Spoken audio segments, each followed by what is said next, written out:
ஏய் குட்டீஸ், நாங்கள் எதையும் நேர காலத்தோடு செய்தால் எங்களுக்கு எல்லோரிடமும் இருந்து பாராட்டுக்களே கிடைக்கும் என்று சொல்லுகின்ற இந்த கதைக்குள் போவோம் வாரீர்களா? அகிலொன்றோ ஒரு பள்ளி பருவமானவன் இருந்தான். மிகவும் சோம்பேறி. எதையும் நேர காலத்தோடு செய்வதில்லை. காலையில் தாமதமாக நித்திரை விட்டு எழுவது, பாடசாலைக்கு தாமதமாக சென்று பள்ளி ஆசிரியர்களிடம் தண்டனை பெறுவது என்று எல்லோரிடமும் கூடாத பெயரை வாங்கி வந்தான். ஆனாலும் அவன் திருந்துவதாக தெரியவில்லை. அன்றொரு நாள் அவன் அம்மாவிடம் நல்ல பேச்சு வாங்கி வீட்டுக்குள் இருந்து வெளியே கவலையுடன் வந்து உட்கார்ந்திருந்தான். அப்பொழுது ஒரு காகம் கா கா என்று கத்திக்கொண்டு அகில் வீட்டிற்கு முன்னால் இருந்த முற்றத்தில் பறந்து வந்து நின்றது. அகில் அந்த காகத்தை பிடிக்க ஆசையாக ஓடினான். உடனே அது பறந்து சென்றது. அகில் திரும்பி வந்து தனது இருப்பிடத்தில் காத்திருந்தான். அந்த காகம் மீண்டும் அங்கு வந்து அங்குமிங்குமாக நடந்தது. தான் சாப்பிட்டு கொண்டிருந்த வடையை பித்து காகத்துக்கு போட்டான். காகம் வேகமாக ஓடி வந்தது. வடையை கொத்திக்கொண்டு பறந்தோடியது.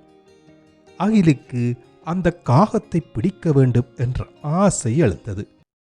வெகு நேரம் காத்திருந்தான். அந்த காகம் மீண்டும் வரவில்லை. இரண்டாம் நாள் அந்த இடத்திற்கு அதே நேரத்திற்கு அந்த காகம் வந்தது. இன்று அந்த காகம் கைக்கு எட்டும் தொலைவிற்குள் நடந்து வந்தது. அகில் தன்னிடமிருந்த நிலக்கடலையை காகத்தின் முன் வீசினான். காகம் தலையை சாய்த்து சாய்த்து பார்த்து கொண்டே ஒவ்வொரு கடலையாக கொத்தி தின்றது. அகில் அருகில் சென்றதும் உடனே பறந்தோடியது.